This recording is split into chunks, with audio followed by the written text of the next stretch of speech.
এখন সানরাইজ হচ্ছে, একটু পরে হবে যদিও, গোল্ডেন কালার হবে তারপর হোয়াইট কালার, এটাই দেখার। বলে তো সকালবেলা ছাদ থেকে খুলে দেবে, ছাদ খুলে দেবে আমাদের জন্য, বাট এখনও খুলছে না। আমি ভাই ড্রোন উড়িয়ে দেবো। তুমি যাকে দেখছো তা শুধু পাহাড় নয়, সে তোমারই প্রতিবিম্ব, তোমার ভেতরের নীরবতার, তোমার অসীমতার। হ্যাঁ, রবি ঠাকুর কাঞ্চনজঙ্ঘাকে নিয়ে সরাসরি কোনো বিখ্যাত কবিতা না লিখলেও তার সাহিত্যে, বিশেষত দার্জিলিং কালিম্পংয়ের বর্ণনায় পাহাড় ও প্রকৃতির প্রতি গভীর ভালোবাসা ফুটে উঠেছে, যা কাঞ্চনজঙ্ঘার মতো শৃঙ্গের মুগ্ধতা প্রকাশ করে। তার কবিতায় প্রকৃতির বিশালতা, আধ্যাত্মিকতা ও সৌন্দর্যের অনুপ্রেরণা ছিল। ভোরের আলো ফোটার আগেই সবাই জেগে ওঠে, তার শুধু একটাই কারণ: কাঞ্চনজঙ্ঘার সূর্যোদয়। বিশ্বজুড়ে দার্জিলিংয়ের সানরাইজ এত বিখ্যাত কারণ এখান থেকেই প্রথম সূর্যের আলো ছুঁয়ে যায় পৃথিবীর তৃতীয় উচ্চতম পর্বতশৃঙ্গ, মহিমান্বিত কাঞ্চনজঙ্ঘা। মহাকাল মার্কেটের কোলাহল ধীরে ধীরে পেছনে ফেলে একটু দূরে এলেই পৌঁছে যাওয়া যায় অবজারভেটরি হিলে। ভোরের এই জায়গাটা সম্পূর্ণই আলাদা। এখানে নেই টাইগার হিলের ভিড়, নেই কোনো তাড়াহুড়ো। নীরবতার মধ্যেই সূর্যের প্রথম আলো ছুঁয়ে যায় কাঞ্চনজঙ্ঘার শিখর। তুষার ঢাকা পাহাড় ধীরে ধীরে সোনালি হয়ে ওঠে, আর চারপাশের বাতাস যেন একটু থেমে যায়। এই মুহূর্তে সময় নিজের গতিতে চলে। তুমি আর কাঞ্চনজঙ্ঘা দুজনেই আলাদা হয়ে নিরিবিলি এক ভোর ভাগ করে নাও।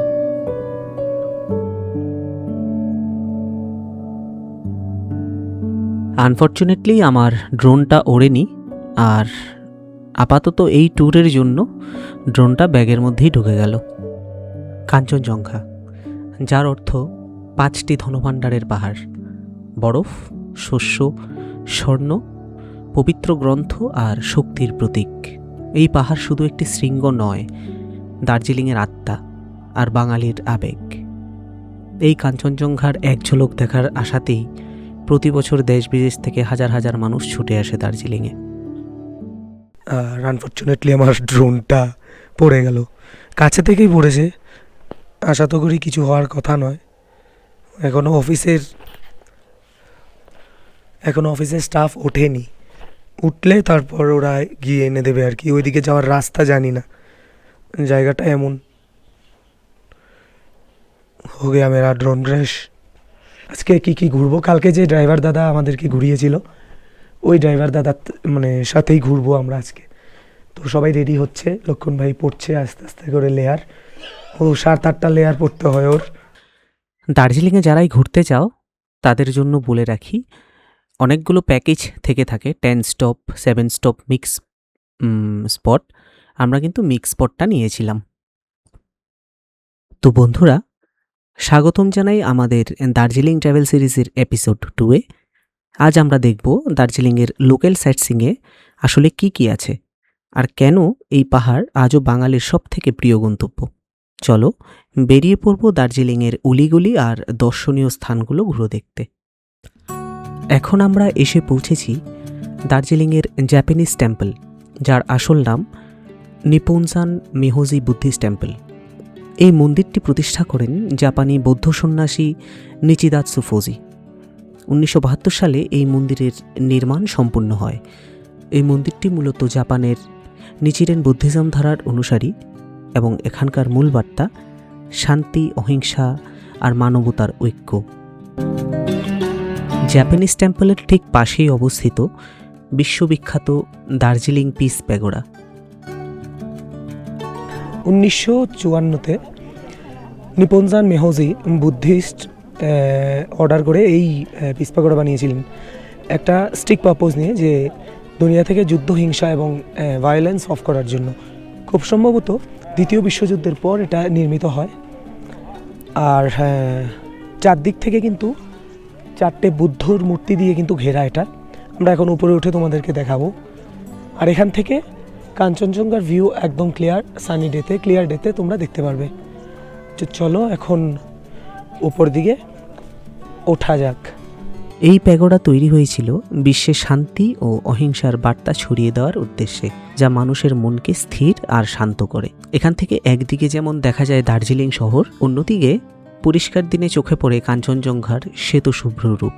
এর চারদিকে বুদ্ধের বিভিন্ন জীবনের দৃশ্য ফুটিয়ে তোলা হয়েছে।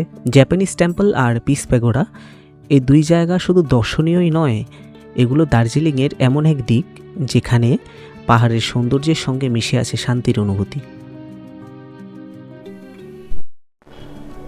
এখান থেকে কাঞ্চনজঙ্ঘার ভিউ সত্যি অসাধারণ।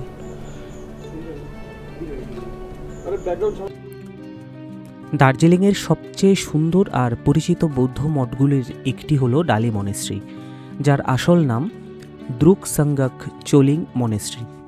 এই মঠটি প্রতিষ্ঠা করা হয় আনুমানিক 1971 সালে এবং এটি তিব্বতী বৌদ্ধ ধর্মের দ্রুকপা কাগিউ সম্প্রদায়ের অন্তর্গত। দার্জিলিং শহরের উপরে এটা পাহাড়ের ঢালে অবস্থিত হওয়ায় এখান থেকে পুরো দার্জিলিং শহর আর চারপাশের পাহাড় এক নজরে দেখা যায়। রঙিন প্রার্থনা পতাকা, সুবিশাল প্রার্থনা কক্ষ আর শান্ত পরিবেশ সব মিলিয়েই ডালি মনেস্ট্রি এক আলাদা অনুভূতি দেয়। আগে দার্জিলিংয়ে ঘুরতে এলে পর্যটকদের মূল গন্তব্য ছিল কিন্তু এই ডালি মনেস্ট্রিই। বর্তমানে যদিও অনেক ট্যুর প্ল্যানের বদলে ঘুম মনেস্ট্রিতে নেওয়া হয়, কিন্তু সৌন্দর্য আর শান্তির দিক থেকে যদি বলি তাহলে ডালি মনেস্ট্রি আজও দার্জিলিংয়ের সব থেকে সুন্দর মঠগুলোর একটি। এখানে মানুষের ভিড় তুলনামূলক অনেক কম, আর তাই এই জায়গাটি এখনও ধরে আছে তার আসল শান্ত স্বভাব। তোমরা যে পয়েন্টগুলো নেবে দার্জিলিংয়ে ঘোরার জন্য, সেখানে কিন্তু ঘুম মনেস্ট্রি লেখা থাকবে। তোমরা যদি রিকোয়েস্ট করো তাহলে ঘুম মনেস্ট্রির পরিবর্তেই ডালি মনেস্ট্রিতে তোমাদের ঘুরিয়ে দেখাতে ড্রাইভার যদি চায় তাহলে কিন্তু ঘুরিয়ে দেখাতে পারে। পার্কিংয়ের একটু অসুবিধা থাকায় তাই ডালি মনেস্ট্রিতে গাড়ি এখন দাঁড়াতে চায় না।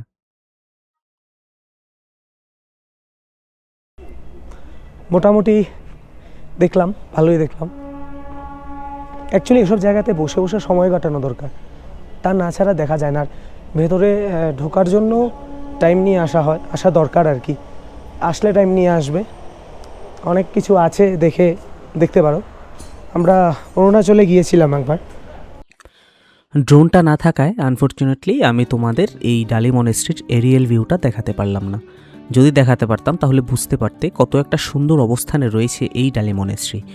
তোমরা যদি দার্জিলিং আসো তাহলে কিন্তু এটা দেখতে একদম ভুলবে না। এসেছি one of the most iconic spot in Darjeeling, Batasia loop. চলো, কেন আইকনিক সেটা এক্ষুনি দেখবে। দার্জিলিংয়ে সবচেয়ে পরিচিত আর সুন্দরতম জায়গাগুলির মধ্যে একটি হলো বাতাসিয়া লুপ। এটা আসলে এক ধরনের রেলওয়ে লুপ, যেখানে পাহাড়ের খাড়া ঢাল কাটিয়ে উঠতে হয় টয় ট্রেন। আর এই হচ্ছে most iconic the steam engine. প্রায় পুরো বৃত্ত ঘুরে উচ্চতা পরিবর্তন করার জন্য এই লুপটি তৈরি করা হয়েছিল দার্জিলিং হিমালয়ান রেলওয়ের জন্য, যাতে ট্রেনটি ধীরে ধীরে ও নিরাপদে পাহাড়ে উঠতে পারে। বাতাসিয়া নামটি এসেছে নেপালি শব্দ বাতাস থেকে, যার অর্থ হাওয়া। এই জায়গায় সারাক্ষণ ঠান্ডা বাতাস বইতে থাকে বলেই এর নাম হয়েছে কিন্তু বাতাসিয়া লুপ। দার্জিলিংয়ে টয় ট্রেন শুধু একটা ট্রেন নয়, এটা পাহাড়ি ইঞ্জিনিয়ারিংয়ের এক অসাধারণ উদাহরণ। 1881 সালে চালু হওয়া এই রেলপথ আজ ইউনেস্কো ওয়ার্ল্ড হেরিটেজ সাইট হিসেবে স্বীকৃত পেয়েছে। খুব অল্প গতিতে পাহাড়ের কোলে কোলে চলা এই ট্রেন প্রকৃতির সাথে তাল মিলিয়ে এগোয়, আর সেই জন্যই টয় ট্রেন আজও বিশ্বজুড়ে এত জনপ্রিয়। আর যখন টয় ট্রেন ধীরে ধীরে এই লুপের ভেতর দিয়ে এগিয়ে আসে, তার সেই পরিচিত হালকা শীষ আর ধাতব ছন্দের শব্দ চারপাশে পাহাড়ে ভেসে বেড়ায়। এই শব্দ কোনো কোলাহল নয়, এটা দার্জিলিংয়ের পরিচিত সুর, যা পাহাড়ের নীরবতার সাথে মিশে গিয়ে জায়গাটাকে আরও আলাদা করে তোলে। এই মধুর শব্দের সাথেই বাতাসিয়া লুপ যেন প্রাণ পায়, আর টয় ট্রেন শুধু দেখা নয়, শোনা দিয়েও মনে থেকে যায়। বাতাসিয়া লুপের মাঝেই রয়েছে ভারতের সাহসী গোর্খা সৈনিকের স্মৃতিতে তৈরি একটি স্মৃতিস্তম্ভ।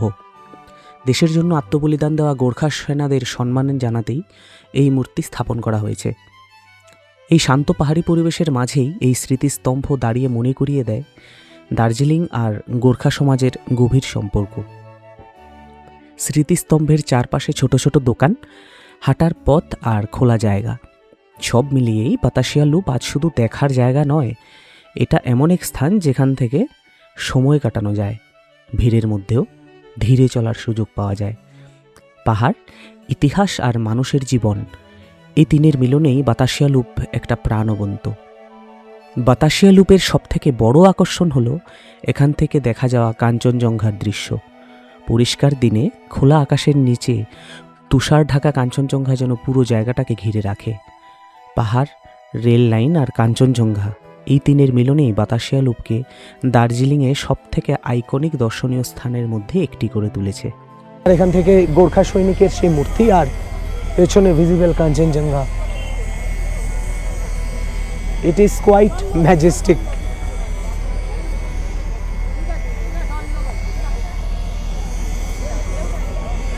এমজি মার্কেট, বাতাসিয়া লুপ দেখা হয়ে গেল, দাঁড়িয়েছি গাড়ির জন্য, এদিক দিয়ে হচ্ছে এন্ট্রি। এখন যাব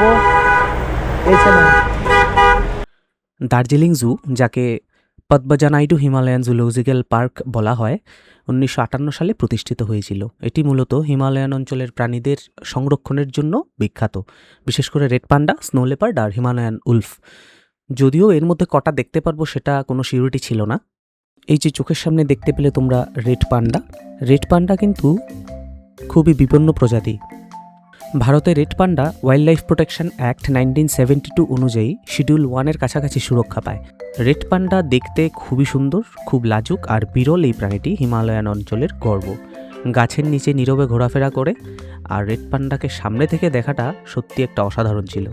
আর দার্জিলিং জু আজও এই প্রজাতিকে সংরক্ষণের দায়িত্বটা কিন্তু খুব যত্নের সাথেই ধরে রেখেছে। এখানে শুধু পাখি, ময়ূর ভাই, কত সুন্দর ময়ূর দেখো, মূলত হচ্ছে ময়ূর, নীল কালার। এদিকে দেখি পুরো নাম তো লেখা আছে, আমি নাম পড়তে ভুলে গেছি। এখানে তো কিছু নেই। ও আচ্ছা, এগুলো কি জিনিস কে জানে। এখানে লেডি অ্যামহার্স্ট, কি সুন্দর পাখিগুলো।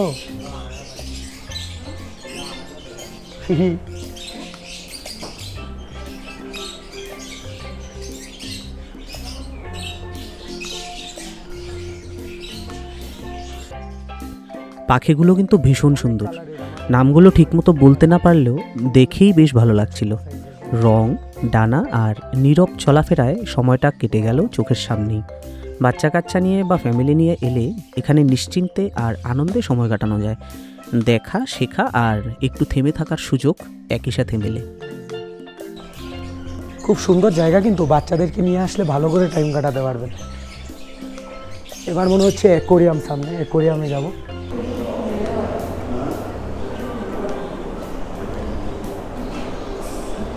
মরিয়াল নীল,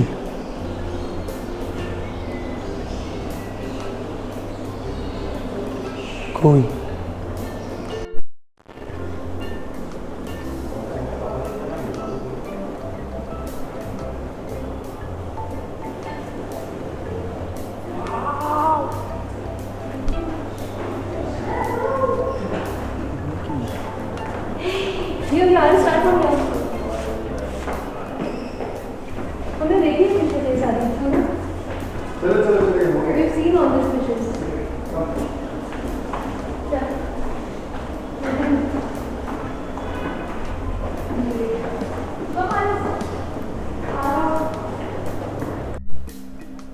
এখানে রেড আর ব্লু মাকাও, কি সুন্দর পাখিগুলো, কত বড়। এদিকে আবার হলুদও আছে ভাই একটা, অ্যামেজিং।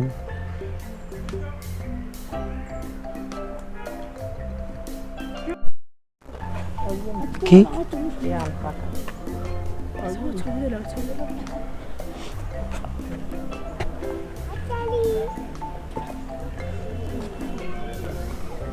দেখলাম ইয়াক। তারপর চলতে চলতে জঙ্গলের সো কল রাজার সাথে দেখা হলো, ইন্দোনেশিয়ান টাইগার। এটা কিন্তু বেঙ্গল টাইগার নয়। তো উনি ঘুরতে ঘুরতে একটা কাণ্ড বাঁধিয়ে দিয়েছিলেন, যেটা ক্যামেরাতেও ধরা পড়ে গিয়েছে। দিছে।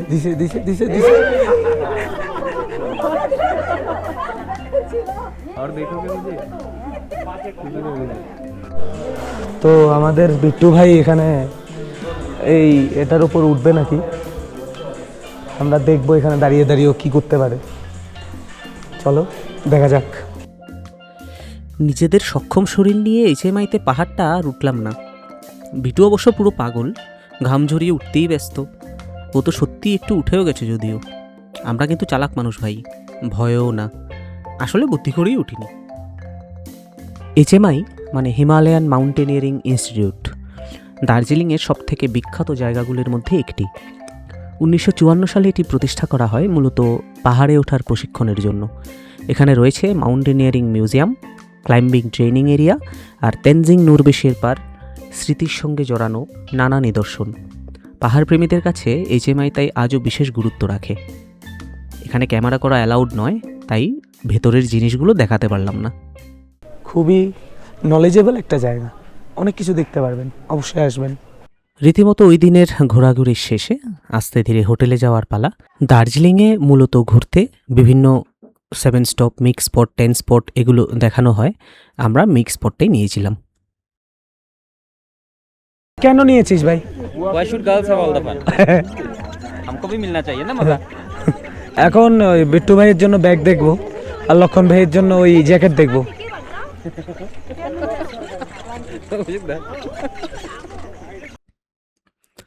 দিনভর ঘোরাঘুরির পর একটু বিশ্রাম, আর তারপরেই রাতের দার্জিলিংকে দেখতে বেরোনো। রাত নামতেই এক অন্য রূপ নেয় মল রোড আর চৌরাস্তা। আলোয় ঝলমল করা দোকান, মানুষের কোলাহল, গরম গরম মোমোর গন্ধ, চা আর কফির ধোয়া, সব মিলিয়ে এই জায়গাটা যেন কখনো ঘুমায় না। এত জমজমাট একটা জায়গা, কিন্তু ঠিক কতটা প্রাণ এখানে লুকিয়ে আছে তা না এলে বোঝাই যায় না। চৌরাস্তায় দাঁড়িয়ে মনে হয় দার্জিলিংয়ের সব গল্প যেন এখানেই এসে মিলেছে। রাতের ম্যাল রোড শুধু বাজার নয়, এটা দার্জিলিংয়ের হৃদয়। এখানে পাহাড়, মানুষ আর মুহূর্ত একসাথেই হাঁটে। দার্জিলিংয়ের আরেকটা গর্ব, যেটা অনেকেই জানেন না, তা হলো এখানকার চা। এই পাহাড়ে জন্মানো দার্জিলিংটি বিশ্বের সবথেকে দামি চাগুলোর মধ্যে অন্যতম। কিছু রেয়ার ফার্স্ট ফ্লাশ আর স্পেশাল লট বিদেশে এক্সপোর্ট করা হয়, আর আন্তর্জাতিক বাজারে কিছু কিছু চায়ের দাম উঠেছে কেজি প্রায় 12 লক্ষ টাকা পর্যন্ত।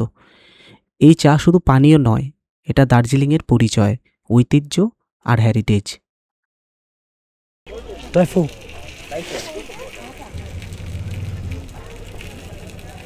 ऊपर मैदा का होता है, अंदर चिकन का स्टफिंग होता है ना, बॉयल एग, और इसमें चिकन रहता है शफाले में। शफाले का प्राइस क्या है? এখানে যারা আসছো তারা কিন্তু এই রকমারি ফাস্টফুড খেয়ে দিন কাটিয়ে দিতে পারবে। আর ওইখানে সব জামা কাপড় যেটা দেখিয়েছি, এটা ময়দা দিয়ে বানানো হয়, ভেতরে চিকেনের স্টাফিং থাকে যেটাকে ফ্রাই করে দেওয়া হয়। খানিকটা খোঁজাখুঁজির পর লক্ষণের জন্য একটা ডাউন জ্যাকেট আর বিটুর জন্য রাকসেক্স কিনে নিলাম। ওরা যেতে চাইছিল না, পাহাড়ের রাতটাকে পেছনে ফেলে, তাই রীতিমতো টেনে হিঁচড়ে নিয়ে যেতে হলো ওদের হোটেলে।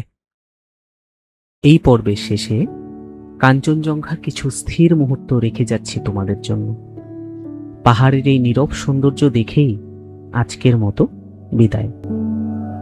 তবে গল্প এখানেই শেষ নয়, পরের পর্বে অপেক্ষা করছে আরও নতুন নতুন জায়গা, আরও আগ্রহের মুহূর্ত। ততক্ষণ পর্যন্ত ভালো থাকো, আবার দেখা হবে দার্জিলিংয়ের এই পথে।